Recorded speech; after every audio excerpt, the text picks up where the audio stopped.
वैभव सूर्यवंशी आज अपने आप से भी पूछ रहा होगा और बाकी लड़कों को भी अपने आप से पूछना चाहिए कि मैं और क्या कर सकता था। शुभमन बी लाइक, मेरी प्रिंसो बी लाइक। छोटे हम मुंह से धुआं नहीं निकालते, हम कहीं और से धुआं निकलवा देते होते हैं। क्या मारा है यार भाई, यार इतना कौन मानता है।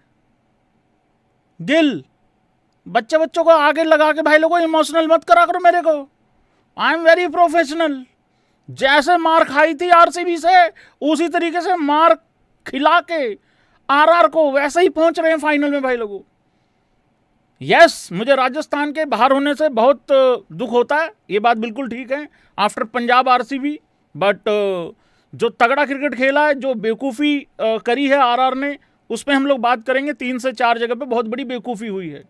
और जो लोग कहते थे जीटी 200 प्लस चेज नहीं करेगी, इतिहास रचा है उन्होंने, लेकिन आज तो वो 240 के लिए भी तैयार थे भाई, पर 210 और 20 रेंज में ही रहता है, खास करके चंडीगढ़ में। वेलकम भाई लोगों, वीडियो को लाइक करो, चैनल को सब्सक्राइब करो, मीटर खींच के रखो, ढील बिल्कुल देनी नहीं है। इससे पहले कि मैं आगे बढ़ूं, इससे पहले कि मैं गुजरात टाइटंस की तारीफ करूं, गिल की, साई की, बॉलिंग की और वटेवर जो भी चीज़ें रही हैं मैच में, उन सब पे बातें करूं, उससे पहले आप लोगों को पता है मैं किस इंसान के बारे में, किस बच्चे के बारे में बात करने वाला हूं। इस टीम में एक ही बच्चा है राजस्थान रॉयल्स का, वो है वैभव सूर्यवंशी। वैभव सूर्यवंशी आज अपने आप से भी पूछ रहा होगा और बाकी लड़कों को भी अपने आप से पूछना चाहिए कि मैं और क्या कर सकता था। 97 बनाया 29 बॉल में against SRH, must win game. बड़े मैच में टांगे कांप जाती हैं बहुत बड़ों की। आज बनाया 96 और बहुत अच्छे स्ट्राइक रेट से बनाया, और तब बनाया जब बाकी लड़के फेल हो रहे थे, विकेटें गिर रही थी, बट वो विकेट नहीं फेंकी उसने।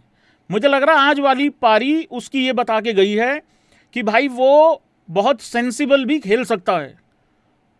जब इस तरीके का कोई प्लेयर होता है ना जो 250 के स्ट्राइक रेट से, 300 के स्ट्राइक रेट से खेले, वहां कंसिस्टेंसी का इशू बहुत आता होता है।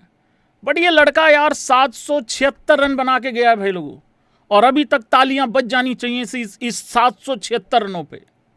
एक बात तो वैभव सूर्यवंशी ने बता दी है, अपने अकेले दम पे ट्रॉफी जीतने का वो दम रखता है भाई लोगों, अकेले दम पे ट्रॉफी जीतने की वो हिम्मत रखता है। बट इतिहास अपने को ये भी बताता है आईपीएल का, अकेले दम पे ट्रॉफी जीती जानी मुश्किल है, क्योंकि अगर अकेले दम पे ट्रॉफी जीती जाती होती, विराट कोहली के अकेले के नाम पे, अकेले के बल्लेबाजी के दम पे कम से कम 2 से 3 ट्रॉफी होती। ठोको लाइक और कहो एग्री और डिसएग्री करके बताओ कि सच कह रहा हूं कि झूठ कह रहा हूं। तो भाई लगना पड़ता है पूरी टीम को। मैं तो ये सोच रहा हूं अगर वो फेरेरिया का आखिरी ओवर में 27 रनों का कहर नहीं होता तो ये तो वन साइडेड हार रहे थे, और वैसे भी वन साइडेड हार के गए हैं। तो भाई राजस्थान रॉयल्स, सच्चाई बता रहा हूं आपको, 2 लोगों के भरोसे यहां तक आई थी। रियान पराग ने कहा कि शायद हम क्वालिफाई भी ना होते, वो बाद में बात करेंगे। चलो, एक है वैभव सूर्यवंशी, एक है जोफ्रा। अब जरा ये भी बता दूं ये कहां हारे हैं मैच, आरआर वाले। फिर आगे जीटी की बात चलेगी ज्यादा, ठीक है, इसलिए पहले ही बता देता हूं भाई लोगों, और किसको फायदा होगा फाइनल में ये भी बता देता हूं, कोई दिक्कत नहीं है। आरआर कहां मैच हारा है ये पता है आपको? बल्लेबाजी करते हुए मुझे लग रहा 2 से 3 जगह पे दिक्कत हुई है, और सबसे बड़ी बात कैच नहीं छोड़ना होता। मैं पिछले 4-5 दिनों से कह रहा हूं एक कैच ऐसा छूटेगा जिसकी वजह से आप हार जाओगे। हालांकि वो कितना महंगा पड़ा कितना नहीं महंगा पड़ा वो एक अलग बात है। 14 रनों पे कैच छूटा था साई का, बट विकेट गिरने का फैसला ना सिलसिला थोड़ा चालू हो जाता होता है। तो कैचेस तो खैर दोनों तरफ से छूटी हैं, उधर से वैभव का भी छूटा था, सूर्यवंशी का भी छूटा था, बट इधर से जो गिल करके गया है वो बहुत बुरा करके गया है इनके साथ, बहुत मारा है उसने। बल्लेबाजी करते हुए मेरे को लग रहा है कि एक टाइम आता है, मैं जरा बताता हूं आपको, मैंने नोट कर रखा था। 7 ओवरों के बाद, यानी कि पावर प्ले खत्म होने के बाद और 13 ओवरों तक सूर्यवंशी ने सिर्फ और सिर्फ 14 बॉलें खेली हैं, सिर्फ 14 बॉलें खेली हैं। सबसे बड़ी बेवकूफ़ी, इसको मानते हो कि नहीं मानते हो, क्योंकि जब इतना बड़ा बल्लेबाज, मतलब इतनी बढ़िया बल्लेबाजी जब कोई कर रहा होता है, उसको नॉन स्ट्राइकर एंड पे रख के कोई फायदा होने वाला है नहीं है। 7 ओवरों में सिर्फ 14 बॉलें खेली हैं। नंबर 1 सबसे बड़ा मुझे ये पॉइंट लगता है और इसीलिए मैंने ये सबसे पहले नोट कर रखा था। पावर प्ले में आते ही जल्दी 2 विकेटें गिर गई थी, वो तो एक कारण था, लेकिन फिर भी पावर प्ले 70 रनों का था। उधर से उनका जो जीटी वालों का है उनका 69 का था, बट उन्होंने विकेट नहीं कोई खोई थी। फिर उसके बाद जो सबसे बड़ा कारण मेरे को लगता है मैच में जो इफेक्ट आया, फर्क पड़ा, देखो जडेजा बहुत अच्छा खेला है, एग्री करते हो? पहले हिस्से में, क्योंकि जडेजा को चोट लग गई थी, बाहर गया था, उसका कारण भी हो सकता है, बट भाई जो है वो तो बताना पड़ेगा ना। जब जडेजा बाहर गया 19 में 34 था जडेजा, 19 में 34, पावर प्ले में 11 में 26 था। भाई तूफान मचा दिया जडेजा ने, मजा आ गया और मेरे को तो लग रहा ऊपर ही खिलाया करो। पर जब वापस जडेजा आया भाई 35 में 45 खत्म किया और आखिरी की 16 बॉल में सिर्फ 11 रन बने, और यहीं जडेजा फंस रहा था बड़े टाइम से। उसके बाद जो अगला मुझे सबसे बड़ा कारण नजर आया वो आया भाई लोगों, इंजरी थी हालांकि जडेजा को, आप उसको ये कह के थोड़ा सा इग्नोर भी कर सकते हो। एक और सबसे बड़ा कारण, जोफ्रा को भाई आते ही विकेट नहीं मिला। देखो सबको पता है कि गुजरात को 2 बंदों पे डिपेंड, मतलब 2 बंदे बहुत भारी हैं ऊपर से, 3 इनफैक्ट, और दोनों टीमों की हालत सेम ही थी। उधर से जीटी ने आते ही 2 गिरा दिए थे, इन्होंने गिराए नहीं। अगर ये भी गिरा लेते तो हो सकता है भाई 2-4 रनों से जीत जाते। तो जोफ्रा को विकेट ना देना, और प्लस एक बात, साई सुदर्शन का इंटरव्यू में सुन के आया हूं भाई साहब, उसने कहा कि पहले ओवर में उसको कूटने का पूरा प्लान था।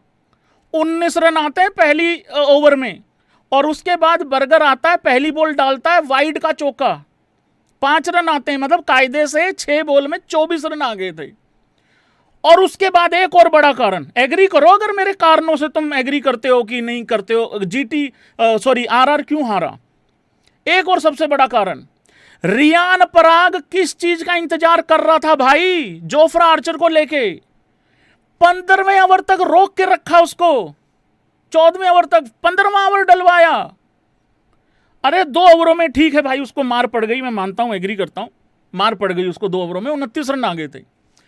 उसको पता कब लेके आया, जब 36 बॉल में 37 रह गया था, और उसने आते ही अच्छा ओवर डाला, 4 रन दिए, 4-5 रन दिए, 1 विकेट भी ले लिया। तो भाई यहां पे समझ नहीं आया आखिरी तक क्यों रुका हुआ था। गेम तो बहुत पहले खत्म हो गया था, ये तो आखिरी तक वैसे चला गया, 19वें ओवर तक जाने वाला गेम था नहीं भाई लोगों। ये एक बारी सारे भाई लोग जरा स्पैम कर दो, आवादे कर दो भाई लोगों, और बिल्कुल आवादे हो गया। तो ये था Rajasthan Royals, best of luck, बहुत अच्छा खेले यहां तक भाई लोगों। अब समझ में आ रहा है कि 1-2 फिनिश करना क्यों जरूरी होता है। जब पंजाब मुंबई से मैच हारा ना, मुंबई से धर्मशाला में, 3 ओवरों में 50 रन के आसपास डिफेंड करना था, मेरा उस दिन बहुत दिल टूटा। मेरा इतना दिल टूटा कि शायद मैं अगले 10 साल तक उम्मीद नहीं रख रहा हूं ट्रॉफी की। सपोर्ट पूरा है, एकदम सपोर्ट पूरा है, दूसरी टीम को पहली टीम नहीं बनाएंगे, या 5 ट्रॉफी वालों को पहली नहीं बनाएंगे भाई, 5 ट्रॉफी जिनकी है उनकी है, उसमें क्या दिक्कत है। पर उस दिन हम नंबर 1 और नंबर 2 की हमारी उम्मीदें खत्म हो गई थी, इसलिए मैंने कहा था यार अब 4 पे अगर आ भी गए ना, गिर पड़ के कोई दूसरा खराब खेल जाए या हम आखिरी मैच अच्छा खेल जाए, वट जो भी है, तो अब कोई फायदा होने वाला है नहीं है। अब मेरी इस बात से सहमति रखते हो भाई लोगों, एग्री करते हो आप लोग? 1-2 आना इसलिए जरूरी होता है भाई। देखो आरसीबी ने उखाड़ के फेंक दिया जीटी को पहले मैच में, पर जीटी आई तो कुछ अच्छा करके ही थी ना गुजरात, इसलिए 2 आई थी। और नेट रन रेट इनका तीनों का पॉइंट तो सेम ही थे, जीटी का भी, एसआरएच का भी और आरसीबी का भी। पर वो जो मैच जल्दी खत्म हो सकता है उसको जल्दी खत्म करो, और भाई वो मार्जिन से जीतो, ताकि वो नंबर 1 नंबर 2 रहने में मदद करे। कई बारी पड़ जाता पंगा, तो ये फायदा है भाई नंबर 1 और नंबर 2 रहने का। आरसीबी वर्सेस गुजरात टाइटंस, जो भी फेवरेट लगता है वही हार जाता है। और आरसीबी वालों ध्यान से सुनना, एक बहुत अच्छी चीज हुई है, बहुत अच्छी चीज हुई है, तुम हंसोगे भी और एग्री भी करोगे, थोड़ी देर के बाद बताऊंगा भाई लोगों वो चीज।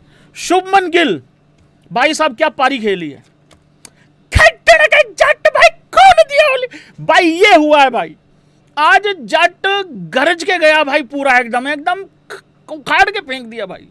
साई सुदर्शन और गिल, नॉट वर्सेस, साई सुदर्शन और गिल भाई, ओए होए होए होए, इन्होंने 1400 से ज्यादा रन बना दिए, दोनों ने 700 प्लस रन बना दिए हैं।